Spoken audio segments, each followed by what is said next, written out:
Boa tarde, pessoal. Olha quem está aqui, a Nayara, fico muito feliz. Eh, então, gente, eu vou já explicar por que eu fiquei muito feliz também, porque a Nayara chegou aqui. Mas, bem, é o seguinte, a gente tem hoje a alegria, né, a satisfação de receber aqui, para essa conversa, a Francileuda Farrapo Portela Vasconcelos, que é autora de uma tese muito instigante, da qual eu tive a alegria de participar da banca, que é uma tese sobre as narrativas de resistência das mulheres Tapuia-Cariri, na região da Serra de Ibiapaba. É uma tese produzida no programa de pós-graduação em Sociologia, ou de Psicologia, da UFC, né? Então, a Francileuda é doutora em Psicologia, e a gente tem hoje também aqui a Andréa Cariri, que é vereadora em São Benedito e é cacica da aldeia Gameleira, e ela também vai nos trazer muito do que, das lutas, né, e dos processos de resistência dessa comunidade Tapuia-Cariri, naquela região. Eu quero agradecer aqui a presença da Nayara Braz, porque ela foi quem me inspirou nesse debate, né? A Nayara, está cursando, ela é mestranda em antropologia, no programa de pós-graduação em antropologia, e a Nayara, em uma das nossas muitas conversas, né, sobre a categoria pardo no Ceará, que é um tema que eu pesquiso, a Nayara nos deu um depoimento muito rico, em que ela falou da importância de nós pesquisarmos essa categoria afro-indígena, né, que é muito presente no Ceará, e que a gente não pode compreender o modo como esse racismo se constitui no Ceará sem pensar essa imbricação entre os descendentes indígenas e também os negros no Ceará. Então, assim, é muito importante essa compreensão, e ali naquela região da Serra da Ibiapaba, a gente tem justamente comunidades quilombolas e comunidades indígenas, né, vivendo ali lado a lado, inclusive alguns casamentos, né, pessoas que são muito, se identificam, né, tanto como indígenas quanto como negros, né, então essa é uma questão bastante interessante também para a gente que pesquisa as questões raciais no Ceará. Mas hoje aqui o tema é mulheres indígenas e o trabalho doméstico. Então, eu quero destacar, em primeiro lugar, a originalidade do trabalho da Francileuda, porque a Francileuda, eu acompanhei, né, a pesquisa dela, desde a qualificação até a defesa da tese, e eu pude ver, assim, a seriedade e a dedicação com que ela realizou essa pesquisa lá na comunidade, né, na aldeia Gameleira. E uma das descobertas, assim, que é muito interessante, é porque nesse trabalho dela, é que normalmente quando a gente fala de trabalho doméstico, discriminação no trabalho doméstico, a gente se refere normalmente a mulheres negras, né? Então a gente sabe, não só pelas estatísticas, que a maioria das mulheres empregadas domésticas são negras, mas também pelas denúncias que aparecem todo o tempo aí na mídia, né, a respeito de situações de violência enfrentadas por mulheres negras e suas patroas brancas, né, então, assim, são cenas horríveis, né, recentemente uma jovem grávida, né, que sofreu violências de uma advogada que, inclusive, teve a cara de pau, né, a disfarçatez ainda de divulgar isso num vídeo no WhatsApp, né. Então, essas violências, elas são muito frequentes, são muito conhecidas quando se trata de mulheres negras, mas pouco se sabe que mulheres indígenas também ocupam o trabalho, o emprego doméstico, né? E isso é justamente uma consequência da precarização dessas comunidades. Ninguém vai trabalhar no emprego doméstico porque quer, né? Então, essa é a questão que a gente quer compreender hoje aqui, ouvindo a Francileuda e a Andrea. E eu começo perguntando para a Francileuda como foi que ela começou a se interessar por essa pesquisa, né? Qual foi o teu processo de pesquisa anterior, Francileuda, que te levou fez chegar nesse tema, né? E nessa comunidade. Já te agradecendo novamente a sua presença aqui. Bom, Primeiro, oi, gente, um prazer estar aqui com vocês. Agradecer imensamente à professora Geisa pelo espaço, pelo convite, a Andrea também, que eu sei que tem uma agenda apertada e aceitou gentilmente estar aqui com a gente na aula hoje, no encontro hoje. Então, assim, para mim é uma satisfação enorme estar aqui conversando com vocês sobre essa pesquisa, né, de como ela se deu, enfim. Então, agradecer imensamente. E, bom, como tudo começou, né? Primeiro, eu queria só abrir um parênteses para dizer que o lugar onde vocês, né, estão agora nesse momento, talvez, talvez vocês estejam passando pela experiência que eu passei, que foi, eu só tive acesso a, a leituras tão importantes que vieram desconstruir muita coisa, infelizmente só no mestrado, né, só na pós-graduação. Quer dizer, eu tive antes 2 graduações, especializações, e eu não consegui ter a oportunidade de acessar discussões como essa, textos como esses que estão na bibliografia da disciplina, e pesquisas como essas que eu tive acesso através das mulheres da Tapuia-Cariri aqui de São Benedito. Então, assim, que pena que é uma riqueza que se abre muito depois da gente já ter vivido algumas coisas, mas que bom que ao mesmo tempo está se abrindo, né? E o meu percurso se deu exatamente depois, só quando eu ainda entrei no mestrado, foi no mestrado que eu comecei a, a fazer perguntas que eram muito relevantes socialmente para mim e para talvez o núcleo social, né, que a gente estava vivendo, e eu adentrei no mestrado com um tema de pesquisa, e meu professor James, muito querido, me instigou e disse, olha, dá uma olhada se esse tema é de fato um tema que te atravessa e que atravessa socialmente o que a gente está precisando enquanto pesquisa. E aí eu fui pensar e eu cheguei ao tema do trabalho doméstico, muito atravessada por questões pessoais, porque minha mãe, aproximadamente entre os 7 e 18 anos, ela foi trabalhadora doméstica, dentro dos moldes brasileiros, que é, tipo, por comida, roupa, casa e escola, você vai trabalhar, né? Então, eram esses os moldes brasileiros. Então, paralelo a isso, eu fui atravessada a ter acesso a muitos discursos, enquanto mulher branca, né?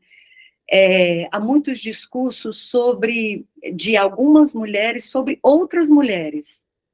E isso estava muito dentro do recorte do lugar privado, que é a casa, e que estão ali expressas essas 2 classes sociais que essas 2 mulheres habitavam, que era o lugar da patroa e o lugar da trabalhadora doméstica. Então, no meu mestrado, eu acabei indo pesquisar isso, assim, quais os discursos que as mulheres dessa elite local, que é um conceito que a gente trabalhou no mestrado, que essas mulheres de elite local, no caso era da minha cidade, Tianguá, constroem, sustentam sobre outras mulheres que ocupam o lugar do trabalho doméstico.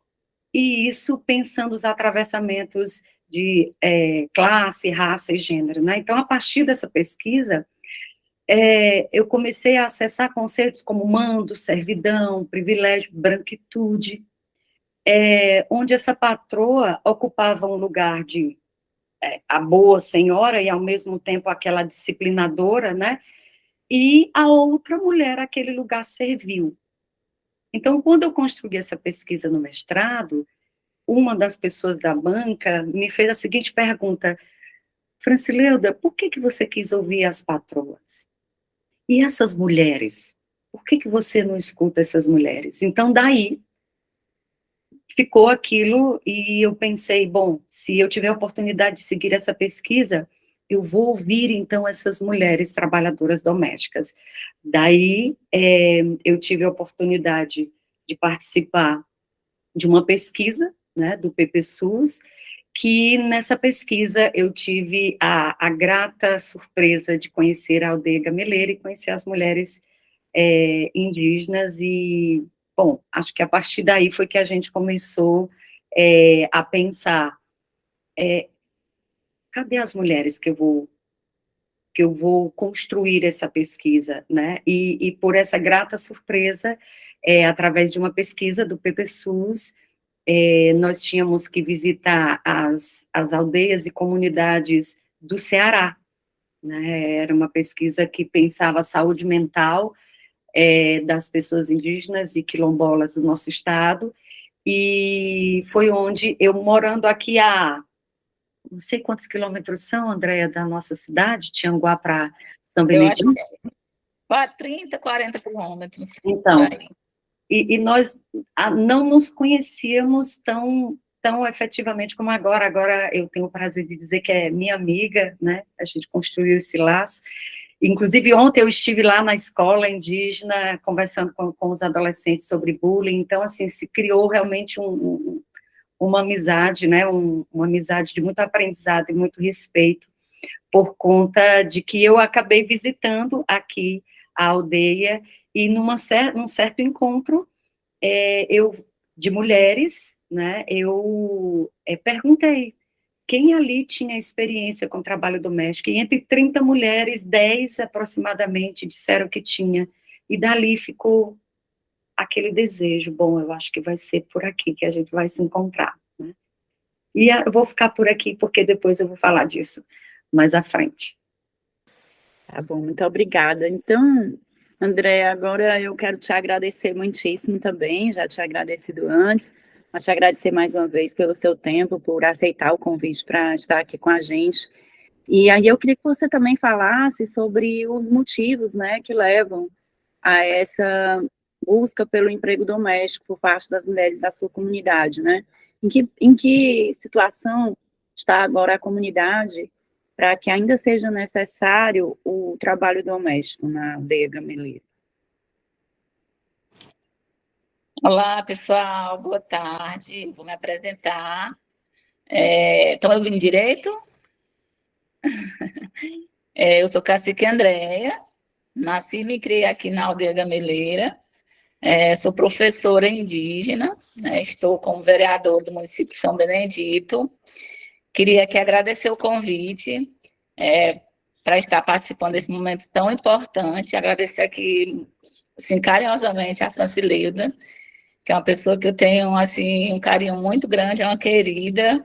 Eu acho que a gente criou realmente esse vínculo, porque toda vez que a gente precisa dela, a gente já contacta e graças a Deus a gente sempre tem uma resposta positiva, né? E trazendo esse tema, né, quais as razões que levam ou levavam ou levou, né, as mulheres indígenas a serem domésticas, na verdade era realmente a necessidade, né? Nós moramos ainda em uma comunidade, uma aldeia gameleira, né, que ainda precisa de muita coisa para que as nossas mulheres realmente elas permaneçam dentro da comunidade para tirar o seu próprio sustento, né? Mas na época, um tempo não muito distante, e aí eu digo isso porque a maioria das minhas irmãs, só eu que não fui doméstica, e nem a minha irmã caçula, mas as minhas outras 6 irmãs, elas foram embora para o Rio de Janeiro, né, trabalhar como doméstica justamente para ajudar a criar os outros irmãos mais novos, né?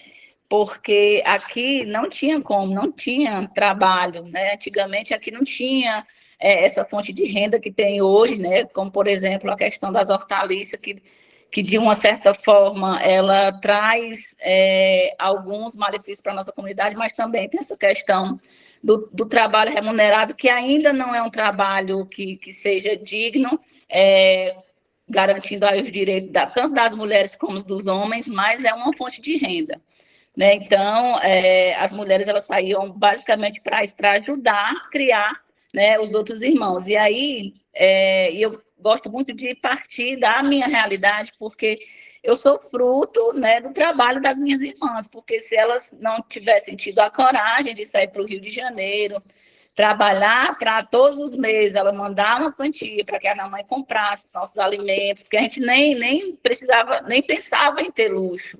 Era realmente o que comer mesmo, né? A Andréa Cariri hoje eu não sei o que seria dela, né? Então, eu agradeço demais a garra que as minhas irmãs tiveram, justamente por isso, porque eu tive a oportunidade de estudar, ao invés de trabalhar, eu tive a oportunidade de trabalhar, né? E elas não tiveram a oportunidade de estudar, porque ou elas estudavam ou elas trabalhavam, né? E aí, naquela época, o trabalho, elas tinham que trabalhar, porque senão morriam de fome, não tinham como se sustentar, né? E aí, são as nossas mulheres, elas são mulheres muito guerreiras, né? Porque, para além desse trabalho doméstico, elas ainda vivem nessa questão das hortaliças, né? Que é aqui na própria aldeia, né? Que elas trabalham de segunda a sábado,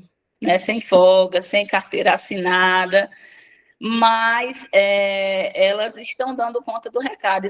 E a maioria das mulheres são elas que são responsáveis, né, pelo sustento de toda a família, né? Então, eu admiro demais as mulheres de Tapuia Cariri, porque elas são pessoas realmente de muita garra, né? E que não se deixam abater por qualquer sacrifício. Eu sei que não é fácil a vida delas, a gente tenta conversar, a gente tenta trazer projeto e engajar elas, mas, infelizmente, essa questão do dinheiro semanalmente ainda brilha muito nos olhos delas, né? A questão de projeto é mensal, né? E a gente não consegue trabalhar dessa forma. Mas aí a gente, para além do trabalho, a gente também está conscientizando as mulheres a estudar, sabe? Elas podem trabalhar durante o dia e estudar durante a noite, né? E aí a gente está nessa batalha para que elas tenham acesso a uma educação, para que elas também possam sonhar em fazer uma faculdade, deixar, né, essa questão de trabalhar alugado, como elas falam, né, e ganhando tão pouco, e realmente pensar nelas, né? E aí a gente tem colégios e adultos aqui na escola justamente para isso, né? Para que elas tenham essa oportunidade, um direito que foi negado a elas, né, quando elas estavam na idade de estudar. A gente vai voltar a falar do emprego doméstico daqui a pouco com a Francileuda, mas eu queria colocar ainda outra pergunta para a Andréa, né? Assim, quando você fala, quando você acaba, nos conta, né, que você hoje é vereadora de São Benedito e professora também, então eu queria que você falasse, assim, como foi a tua trajetória como indígena, né, cacica, e como é que você tem trabalhado também a liderança dentro da sua comunidade. Não foi fácil, sabe? Essa questão de estar à frente de uma comunidade. Primeiro que eu sou muito orgulhosa pelas pessoas que me trabalharam, me lapidaram lá no início, né? E aí eu devo isso muito ao Tissé, ao seu Chico Paisé, né? Que na época eles conversavam muito comigo, porque nós tínhamos, todo mundo aqui, todo o povo da Tapuia Cariri tinha muita vergonha de dizer que eram indígenas, né? E aí, para a gente se autoafirmar, a gente tinha que ter uma escola. E aqui, para vocês terem uma ideia, não tinha ninguém com ensino médio. Eu estava terminando o normal em 2006, final de 2007, o ensino normal na época. E aí o Tissé, que era o pajé que já se encantou, né, me chamou para que eu fosse a professora das lideranças indígenas, que seria uma sala de EJA. E aí eu falei para ele, não, eu não vou, porque eu não sou indígena. E aí ele muito triste, ele disse, você é indígena, sim. E aí disse, não, eu não sou, porque nunca ninguém tinha falado isso com a gente. Em casa, nem meu pai, nem minha mãe, nem meu avô, nem minha avó. E aí eu fui embora, lembro demais, isso é muito triste, aí fui embora, cheguei em casa, repassei a história para o meu avô, pai da minha mãe. Aí eu disse assim, o Tissé pediu para mim ser professora indígena, mas eu não vou porque eu não sou indígena. Aí ele foi, deu uma risada e disse, você é assim. E aí foi me contar toda a história, né, inclusive de um documento de 1888 que a gente tem, dizendo que aqui não, o nome da nossa localidade não é Carnaúba, sim Aldeia Gameleira. E aí, naquele momento, eu disse, pois eu vou lá e vou aceitar esse desafio. E aí, na época, eles fizeram uma reunião só de homens, dentro da Casa do Tissé. E aí, eles saíram de dentro dessa reunião com o meu nome, né, eleito como cacique. E aí, eu digo, meu Deus, e agora? O que eu vou fazer? Eu, muito jovem ainda, tinha acabado de casar, tinha 1 ano e pouco, o Alan, meu filho mais velho, tinha 4 anos, e aí eu digo, meu Deus, e agora? E aí ele sempre muito presente, não, você vai dar conta, vai dar conta. E eu digo, beleza. Aí comecei a dar aula, quando vem essas questões de fazer o movimento estadual reconhecer o povo indígena. E aí era reunião em Fortaleza, e aí a gente batia em todas as portas. Contei muito com a participação da Caritas Diocesana, que foi assim, uma parceira na pessoa do Felipe Sanches e da irmã Maria Luísa. Né? E aí, dentro da sala de aula, a gente usava aquele tempo para se organizar internamente, né, com as lideranças. E a partir dessas conversas dentro da sala de aula, a gente conquistou muita coisa, né? E aí a Andréa Cariri, ela tem um alicerce muito bem feito, porque eu fui lapidada por essas lideranças, né? Essas lideranças que tiveram todos os seus direitos violados e que viram na Andréa Cariri uma mulher jovem ainda, que eu ainda sou jovem, né? Uma oportunidade de parar com essas violações de direitos, né? E aí a gente se organizou na Associação Indígena, regularizamos uma associação indígena e aí fomos lutar pela demarcação do nosso território, né? E aí a gente passou muitas dificuldades, eu fui ameaçada de morte, a casa do meu pai foi invadida, a casa do Tissé foi invadido, eu passei alguns anos sendo protegida pelos direitos humanos, né? E isso se deu muito pela questão da luta pelo território, né? E a partir do momento que a Andréa encabeça a luta por educação e saúde e por demarcação do território, a gente também traz outras mulheres indígenas da comunidade que há pouco tempo atrás não dava muita importância para essas temáticas, justamente por causa da violência e também do preconceito, por ser mulher, por ser indígena. E aí elas viram, e algumas ainda veem em mim, uma maneira de que elas também podem estar ocupando esses espaços. E assim, a gente tem levantado a bandeira de que as nossas meninas, elas precisam sonhar, os nossos meninos, eles precisam sonhar, porque nem isso a gente tinha direito. Enquanto indígenas, nós não tínhamos direito de sonhar. Você tem uma ideia, a nossa comunidade nem água para beber tinha, né? A 95% dela era analfabeto. Então, a partir de uma organização, a partir de uma luta de um pajé analfabeto que comprou uma casinha de taipa para colocar a escola indígena diferenciada e de qualidade, hoje você encontra professores graduados, pós-graduados, concursados, e a nossa comunidade hoje ela é outra, né? Para além da estrutura que ela tem, ela também ganhou respeito, não somente do povo de São Benedito, mas também das cidades vizinhas, né? E a gente vem fazendo esse debate, né, da importância das mulheres estarem se empoderando dos seus direitos, defendendo, mas também, principalmente, incentivando elas a ocupar esses espaços. Porque hoje eu estou aqui, mas amanhã eu não sei se eu vai estar. E aí o papel da escola indígena é justamente esse, fortalecer essas lideranças, né, para dar continuidade a esse movimento que não é fácil. Para Andréa Cariri chegar lá no espaço onde a gente nunca sonhou em estar, né, na Câmara de Vereadores, foi muito difícil porque, para além de ser indígena, mulher, né? E aí a gente passa por muito preconceito.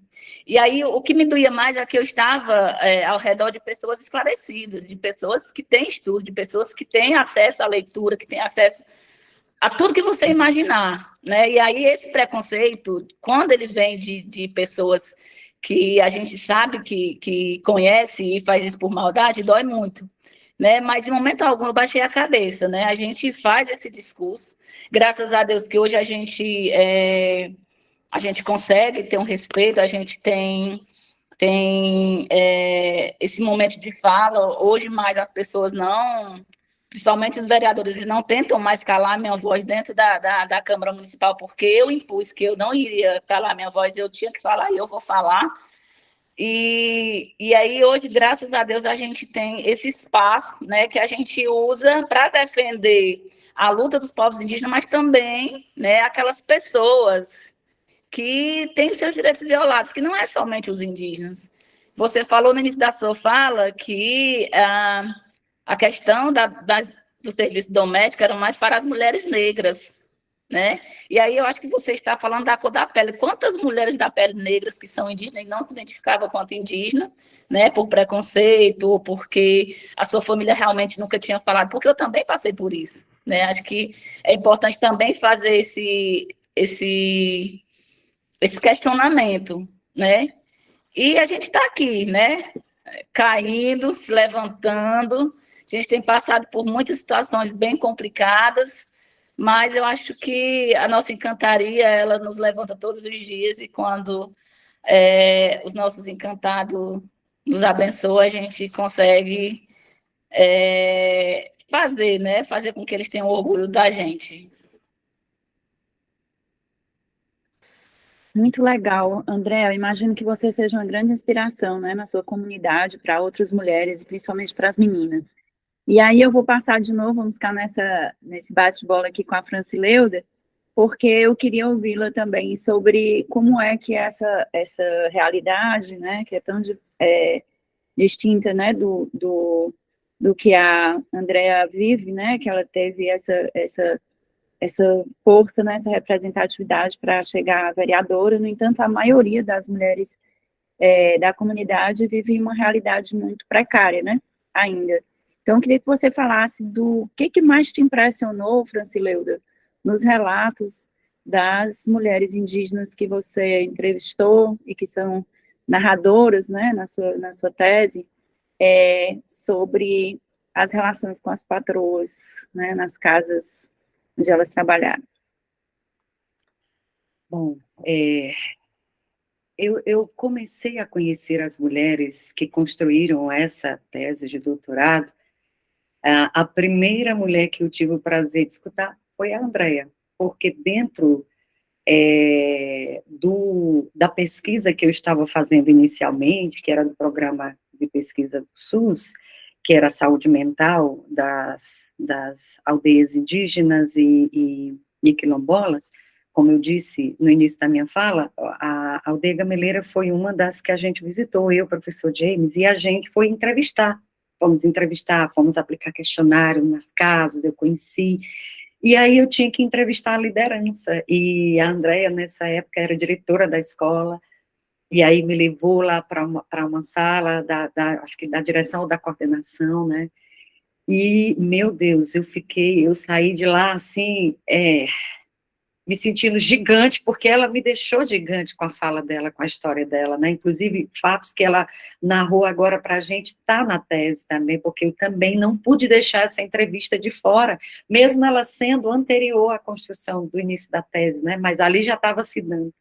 porque é uma menina com 18 anos, né, recém-casada, com bebê, e de repente tomar essa luta só tinha que, ela, não é que era só para ela, porque uma das palavras que a Andrea mais usava era, a aldeia gameleira é coletivo, isso eu nunca esqueci, ela sempre quis trabalhar junto, né, ela nunca falou só, então ela nunca foi só e nunca falou só, mas a liderança traz um peso também de solidão, né, é seu corpo que sente meio que só.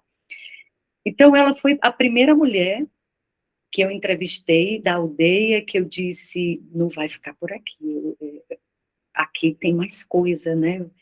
E depois eu fui convidada para participar de uma reunião com as mulheres da aldeia, que a Andréia também estava lá, e acho que a Andréia, não sei se a Andréia estava, mas enfim, o fato foi que nesse dia eu perguntei para elas se elas, quem gostaria de participar, expliquei que eu estava construindo uma tese de doutorado e queria saber quem eram as mulheres que tinham tido experiência com trabalho doméstico, e muitas prontamente foram falando um pouco da sua realidade e que topavam, né? Então, depois eu contei com a ajuda da Maria do Socorro, que hoje é diretora da escola, que já foi trabalhadora doméstica, e ela foi organizando os encontros, né, para que eu pudesse estar junto com elas. E realmente, uma das coisas que mais me impressionava nunca estão sozinhas, né? Então, sempre havia um coletivo, sempre uma segurando na mão da outra, né?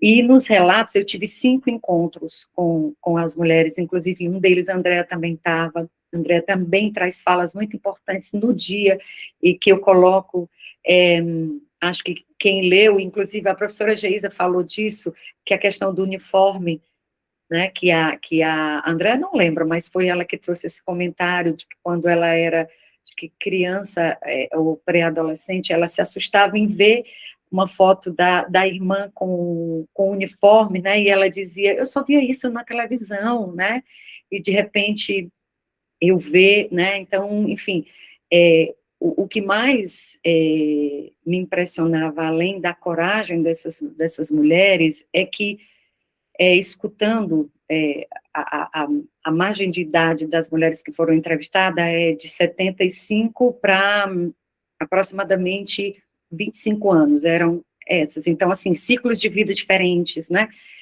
E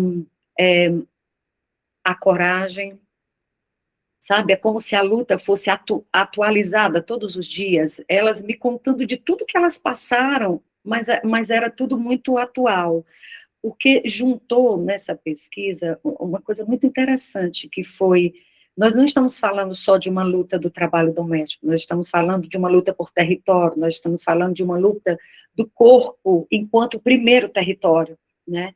Então, a gente conseguiu juntar ali que, além dessa grande luta por, nessa agonística, né, de que a patroa não, ela não vai gritar comigo só pelo fato de eu trabalhar com ela.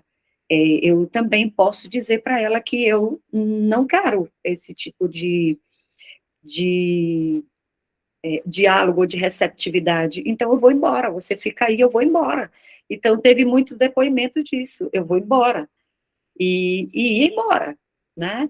E como é que a branquitude vê? Que petulância, que arrogância, né? Que atrevimento. Inclusive, também essa é uma fala que a dona Francisquinha, que foi também quem eu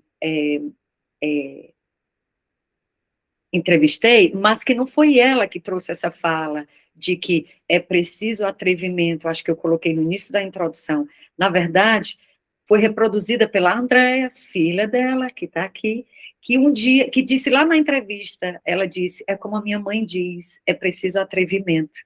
Então, assim, eu acho que essas mulheres que construíram essa tese agora, talvez elas não tenham a dimensão da força, da coragem que elas têm, e eu acho que só isso estando escrito, isso sendo repetidamente falado por nós, pela Andréia, por esses momentos agora aqui, que vai conseguir trazer um pouco, né, na realidade, o que representa a luta dessas mulheres, que não é mais só uma luta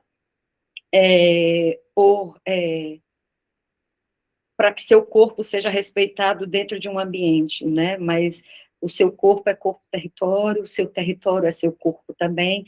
Então, essas mulheres, inclusive, todas elas que eu entrevistei, hoje estão dentro do território, e assim que elas chegaram no território, elas nunca deixaram, mas quando voltaram, elas continuaram a luta dentro do território, né? Do jeito delas, na condição delas, mas elas continuaram essa luta dentro do território, talvez pela persistência da Andréia, que estava ali, né? Talvez por toda essa dinâmica da própria aldeia, que conseguiu realmente, na nossa região aqui da Ibiapaba, como bem disse a Andréia, lutar tanto e não desistir nunca, e reexistir, como um conceito que eu uso também na tese, que não é só resistir de resistência, que tem a ver com ficar só ali naquela luta de opostos, mas de reexistir, né? Construir um novo diante de tudo isso, né? Uma nova forma de existir. Então, hoje ver a Andréia na Câmara Municipal e todo o povo dela, ver a voz do povo da aldeia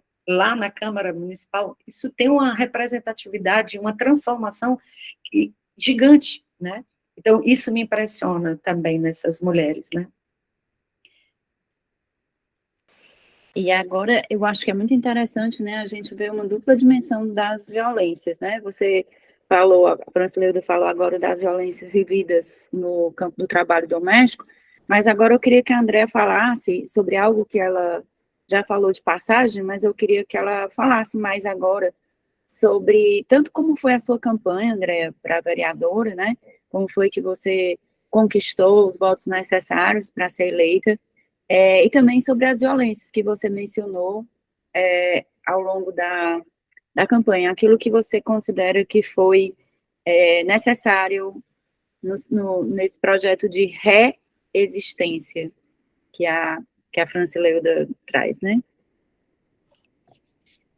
Na verdade, a violência ela não inicia somente na campanha, né? Infelizmente, nós estamos dentro de uma aldeia que ainda não é um território demarcado, que nós temos pessoas não indígenas, né? E muito preconceituosas, né? E aí, quando nosso movimento local indígena lançou a pré-candidatura da Andréia em 2020, foi 2020, aí eram muitas críticas, onde já se viu uma índia sair daqui da zona rural para ter a petulância de querer entrar lá na Câmara Municipal. São Benedito não existe, não. E aí, na campanha, nessa primeira campanha, eu tinha muito medo de adentrar as casas das pessoas que não eram indígenas. E aí, nós não tivemos êxito, e aí ficamos aqui na escola, trabalhando, fazendo o nosso trabalho de conscientização, porque a gente nunca deixamos de fazer. E aí, lançamos de novo a candidatura, sem um centavo no bolso. E eu disse, e aí, a gente vai encarar ou a gente vai baixar a cabeça? E aí as lideranças, não, a gente vai encarar. E aí a comunidade, e aí não só mais a comunidade indígena, né?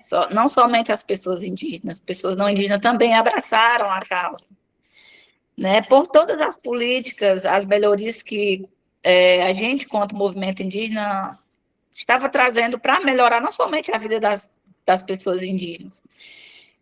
E aí a gente conseguiu. A violência, ela se dá em reuniões, ela se dá na própria campanha, visitando as pessoas olhavam para mim e diziam assim, como é que você vai estar no meio daqueles lobos, sendo que você não foi trabalhada para isso? Sendo que você não tem experiência, você não é filha de político, você não é neta de político. E aí isso me doía muito, porque a gente tem um ditado que nós não podemos deixar ninguém mais falar pela gente. E esses espaços, ele também ia servir para defender a luta e fazer com que as pessoas respeitassem a luta do povo Tapuia Cariri, né? E aí a gente passava, porque a violência contra a mulher indígena não é somente um insulto, é realmente pela conquista do território, porque as mulheres indígenas do povo Tapuia Cariri, elas elas são atrevidas, elas tomam a frente de tudo, é de direção de escola, é de associação, é de conselho, e graças a Deus vem dando certo, né? Mas, e aí a gente tem uma responsabilidade muito grande quando a gente vai querer empoderar também outras mulheres. A gente não pode só dizer que ela é capaz de estar nesses espaços, de ter o seu lugar de fala. A gente também precisa esclarecer para elas que em algum momento elas vão passar por esse tipo de violência, elas precisam saber se defender. E aí, eu numa reunião com as nossas mulheres, ela disse assim, Deus me livre, André só tem uma, minha amiga. André só tem uma, ninguém vai mais aguentar tudo que você aguentou. Porque a Francileuda, ela foi a única pessoa que me fez chorar, viu? Ela disse isso aí, não, né? Estou na tese, mas ela foi a única pessoa que me fez chorar.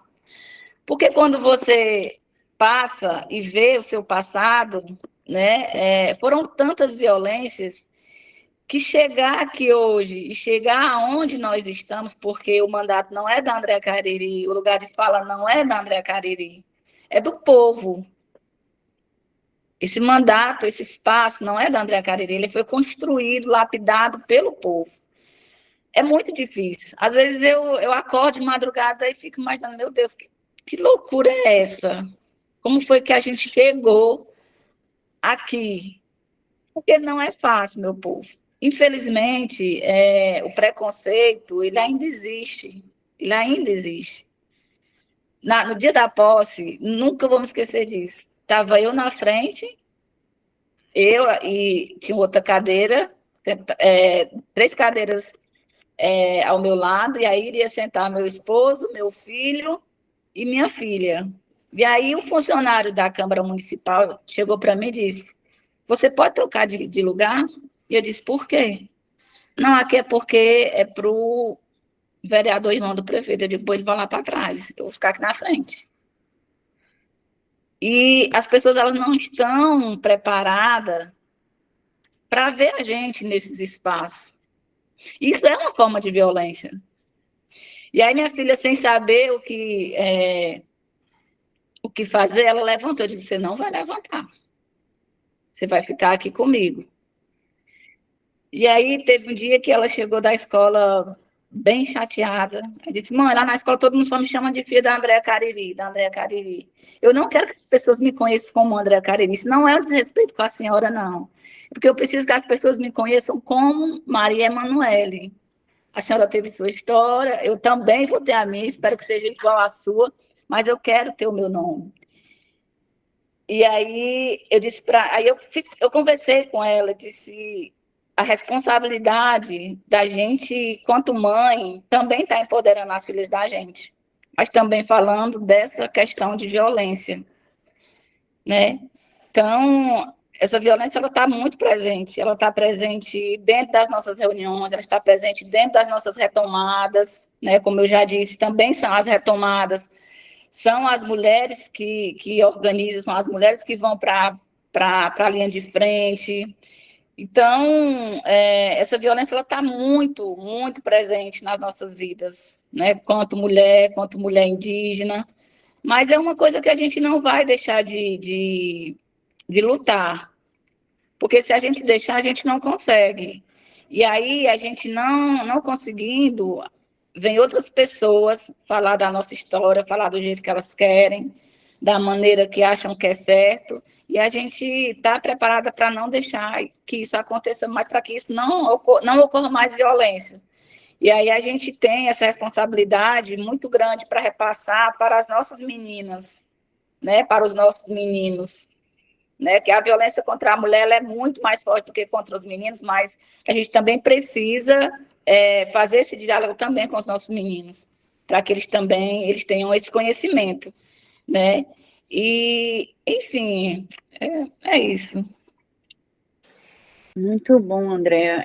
E aí eu acho que você tocou num ponto muito importante, né, que eu vou retomar agora numa pergunta para a Francileuda.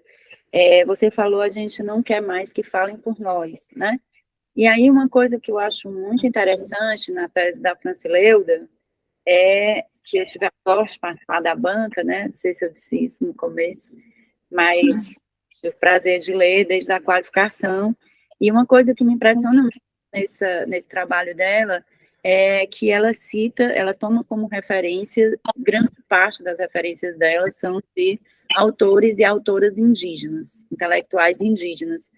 Então, eu gostaria, Francileuda, que você trouxesse um pouco para a gente quais são as diferenças entre as perspectivas dos intelectuais indígenas falando sobre as suas histórias e a de intelectuais brancos lendo as histórias indígenas. Eu acho que é muito interessante você falar isso. Bom, durante esse percurso, eu aprendi, eu desaprendi muita coisa, né? Inclusive, essa foi uma das coisas. Quem é que qual a literatura que eu busco para construir essa tese, né? E dentre vários momentos de aprendizado que eu tive, eu lembro que em sala de aula mesmo, assim, em disciplinas que eu estava construindo essa tese, alguns professores me ajudaram em dizer,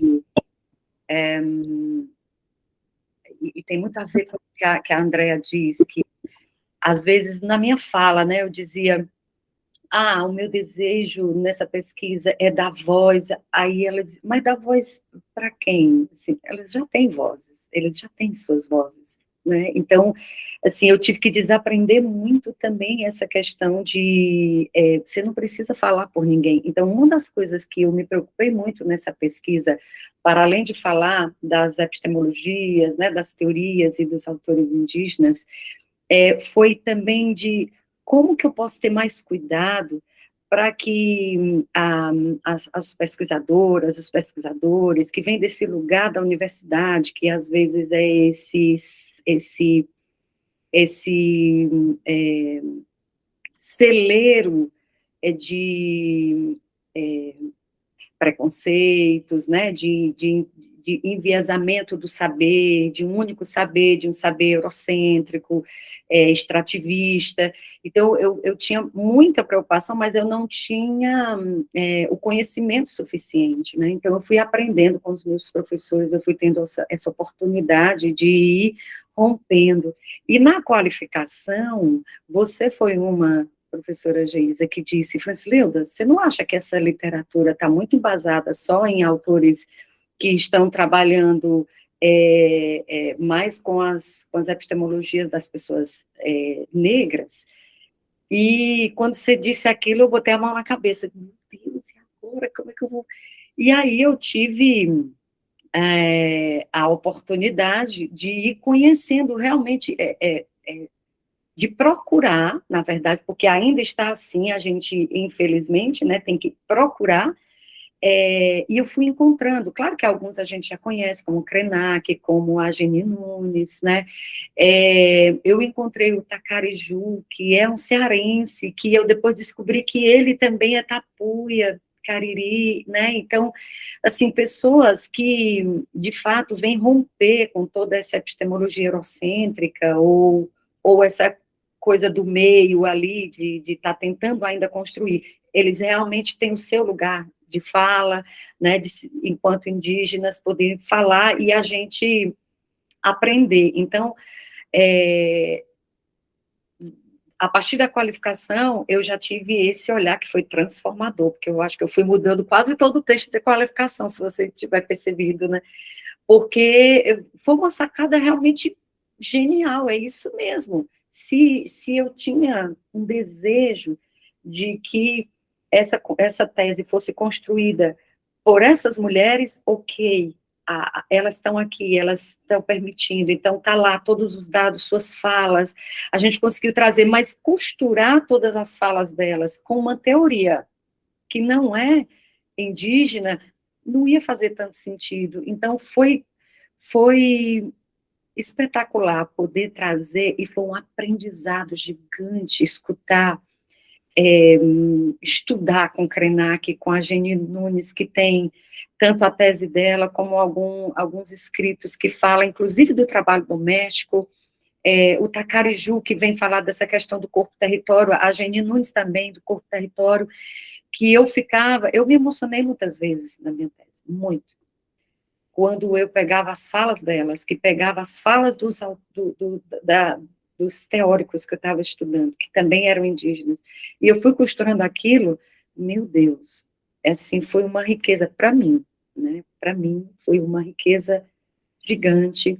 É claro que a tese sempre precisa ser lapidada, né? Ainda precisa ser trabalhada, inclusive a professora Geisa, olha, você tenta publicar num livro, então assim, me deu um maior incentivo, né? Estou respirando para isso, viu, Andréa? Para a gente publicar aí, então, o livro dessa tese, porque eu já imaginei na biblioteca da escola, sabe? Eu já imaginei os meninos lerem, e ali eles identificarem, porque, assim, a aldeia gameleira, realmente, como disse a Andréa, tem uma força, mas acho que é uma força quase que em todos os espaços de luta das mulheres, né? As mulheres, elas realmente, juntas, unidas, elas fazem a coisa acontecer, né?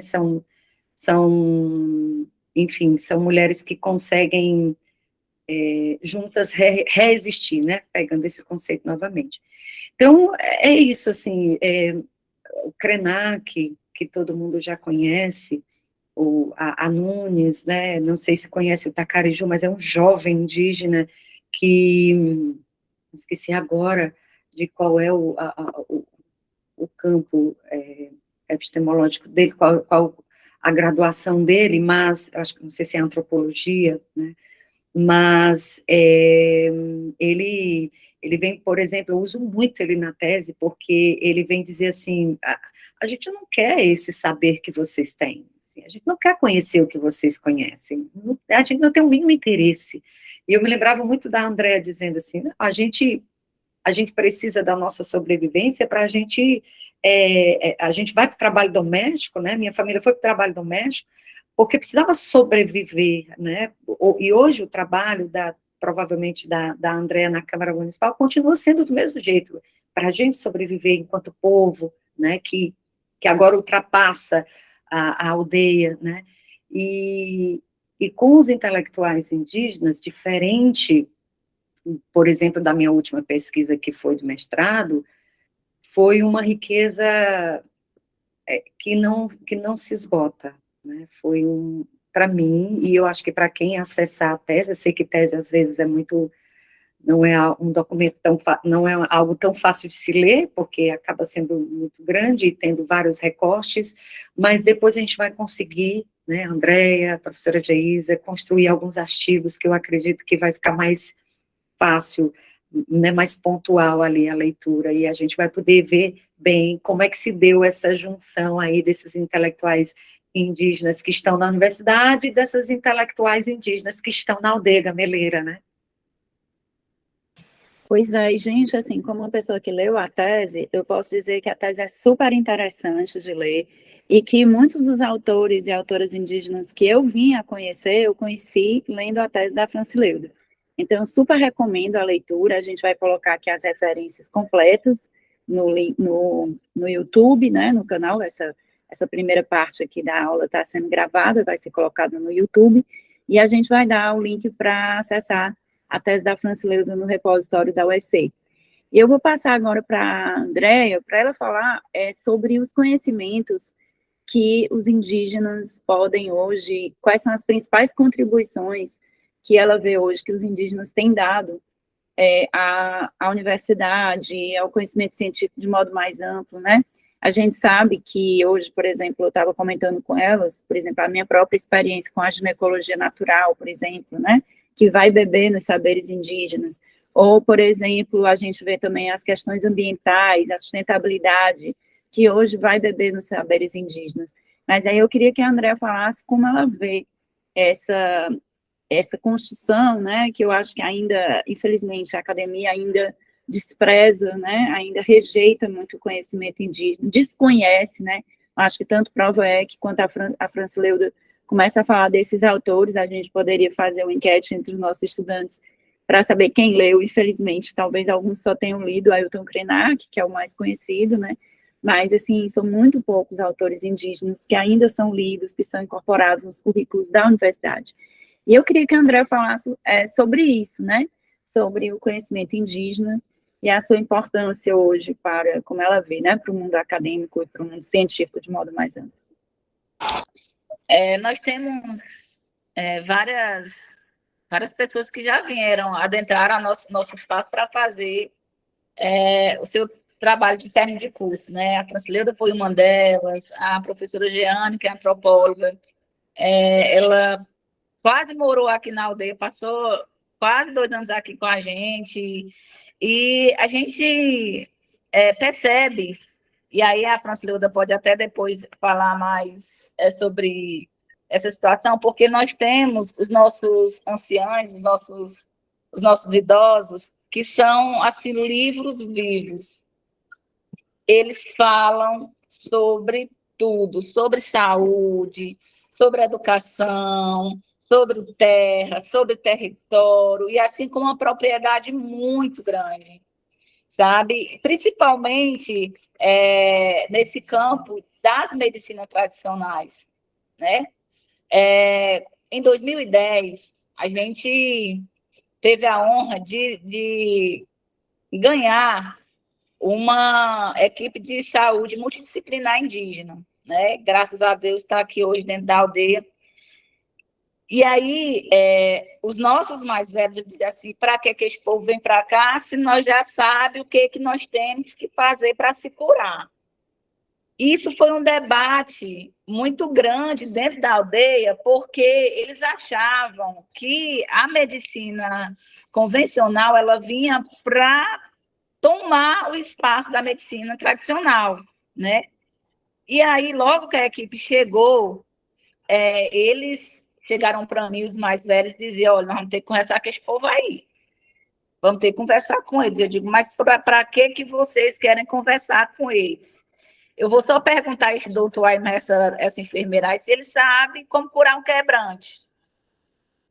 Aí, quando eu escutei essa palavra, eu entendi, naquele momento, que eles achavam que eles vinham impor a medicina deles. E daí, a partir daí, eu entendi que essa conversa ela realmente era muito importante, tanto para a equipe, mas também para as nossas lideranças. E aí teve a conversa, né?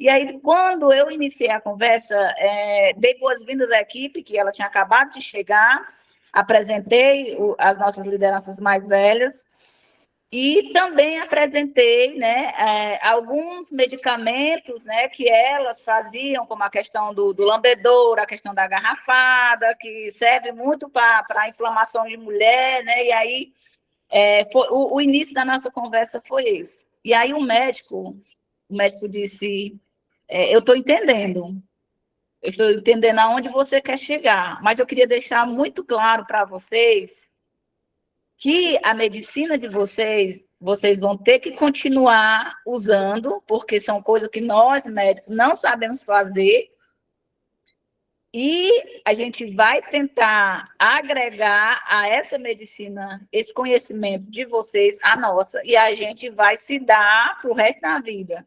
E foi isso que aconteceu. E aí, a partir desse momento, das falas das nossas lideranças, e até do medo deles perderem a questão do fazer as medicinas tradicionais, até hoje, essa questão de diálogo com a equipe e as nossas lideranças é muito interessante. Quando chega lá uma pessoa que eles acham que é quebrante, eles vão procurar alguém para rezar. E aí, quando você tem esse respeito, é muito importante. As nossas lideranças, elas se sentem muito importantes com isso. Olha, um médico, uma pessoa estudada, me indicando para mim ajudar, né, na cura desse indígena. Que, de uma certa forma, essa medicina, ela foi um pouco esquecida. Lógico que foi, porque é muito mais fácil você pegar um comprimido e beber do que você fazer um chá. Mas se vocês, eu não sei se a Francileuda teve essa oportunidade de ir nos canteiros produtivos dos nossos anciãos. Ele tem todo tipo de plantas medicinais. É, assim, uma coisa incrível, são senhoras bem idosas, assim, de uma coragem inexplicável. São senhoras que poderiam estar dormindo até 11 horas, só levantar para almoçar e depois ir sentar no sofazinho delas para assistir televisão, mas não, elas se acordam cedo e vão cuidar do canteiro delas, das plantas medicinais delas. Tem umas aqui que até plantar ainda planta. E se você tirar, elas adoecem, sabe? Então, infelizmente, a questão do nosso conhecimento, das nossas medicinas tradicionais, eles ainda não têm o reconhecimento que é para ser, e aí a gente perde muito com isso, mas a gente não deixou de usar. Inclusive, nós estávamos no acampamento Terra Livre, que aconteceu em abril, e nós temos uns jovens aqui catalogando as nossas plantas medicinais, fazendo um levantamento dessas plantas, o nome e o nome da garrafada ou do remédio da medicina indígena que a pessoa faz. Por exemplo, a minha mãe ela faz mel lambedor, que é muito bom para a questão de arrancar o catarro do peito, elas falam isso. Eu não vou contrariar elas, esse é o nome que elas usam, a gente vai continuar usando, né? Então, eles vão lá, catalogam todas as plantas que ela usa, a gente chama de mel lambedor, e aí eles fazem uma etiqueta, né? E aí é o mel da Dona Fransquinha.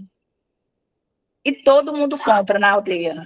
E todo mundo se cura com esse mel. Quando tem uma gripe, vai lá na Dona Fransquinha, compra o mel dela, né? Isso tirado realmente do quintal, sabe? Das plantas medicinais, que elas nunca vão deixar de produzir. Então, assim, a gente ganha muito com esse conhecimento e a gente está fazendo essa catalogação justamente porque a gente sabe que eles não são eternos. E quando eles se encantarem, a gente tem isso guardado, né? Porque a geração da tia Raimunda, da mãe, era uma geração mais cuidadosa, que ainda tem coragem de fazer um chá, né? Eu tomo porque a mãe faz, mas para me dizer eu vou ali pegar uma planta é meio difícil, né? Infelizmente, a gente perde muito com isso, né? Mas tem gente aqui que não... Morreu um senhor aqui de 96 anos que ele nunca chegou numa sala para se consultar. 96 anos, não é 96 dias, não. Ele poderia ter várias doenças. Mas ele dizia, se eu for, ele vai descobrir e eu vou morrer mais cedo. Né? O Tissé também não ia. Né? O Tissé, ele não aceitava. Para ele tomar vacina, eu tive que conversar com ele. Tissé, o senhor tem que dar exemplo, o senhor é pajé, o senhor precisa, para que os outros indígenas também não se recusem a tomar essa vacina. Sabe? Mas foi luta, porque é como se a nossa medicina tradicional estivesse perdendo espaço, eles não aceitavam isso, né? E aí vem também a questão da espiritualidade, que é usada na produção, né? Não somente na hora que está fazendo a garrafada ou o mel lambedor, no próprio horário de plantar, no próprio manejo de plantar, sabe? Como você vai estar manuseando aquela planta para plantar, tudo é uma espiritualidade que só eles têm, sabe? E para além do fazer, ainda existe esse cuidado da espiritualidade desde o plantar da planta, né? Acho que por isso que cura, né? A medicina tradicional, ela não é somente um remédio indígena, ela vem carregada de muita espiritualidade, porque é a natureza, né? E como eu disse, ele é cheio de muita espiritualidade desde a hora de plantar.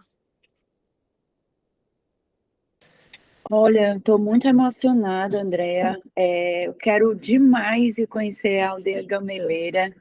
E assim, eu te agradeço muito por tanto que você está transmitindo, né? Que está fazendo com que a gente tenha o desejo de conhecer mais sobre essa medicina tão importante, né? E que foi negada, a gente sabe muito bem por quê, né? Por interesses da indústria farmacêutica. Então, esses saberes, eles precisam mesmo de um trabalho importantíssimo que você está fazendo, de catalogar esse material e que tenha mais pesquisadores interessados em fazer esse trabalho, né?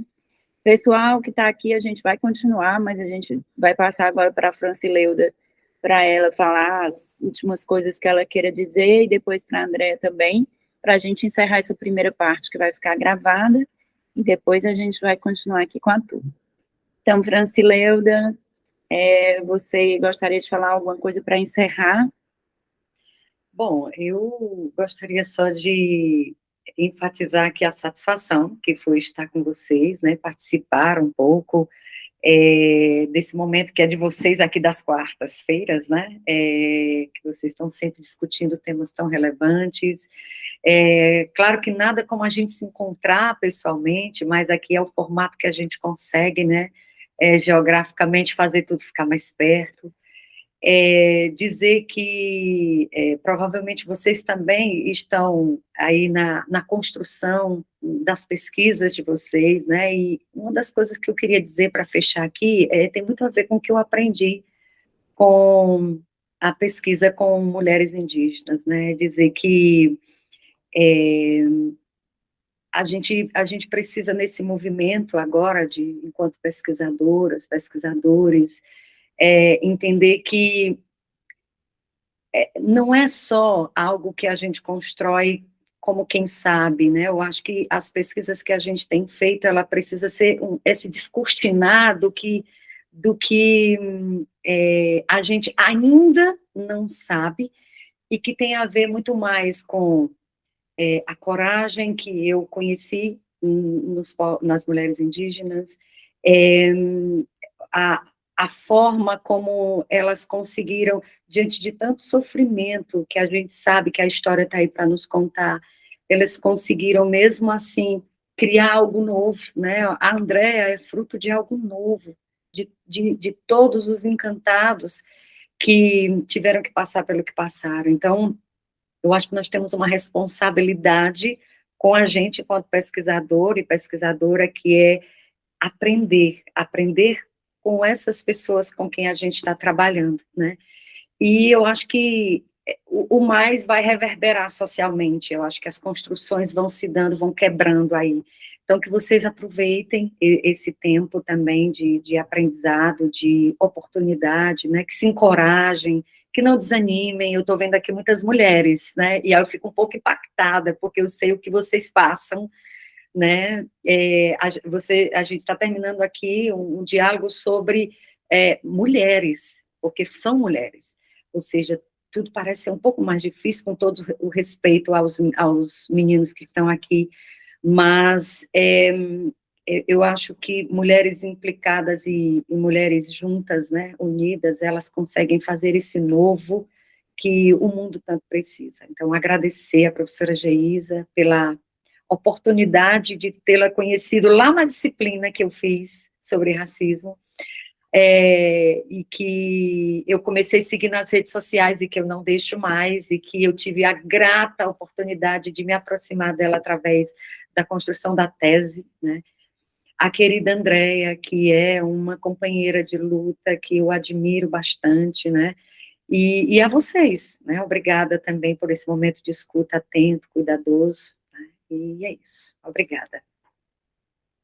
A gente vai continuar por aqui.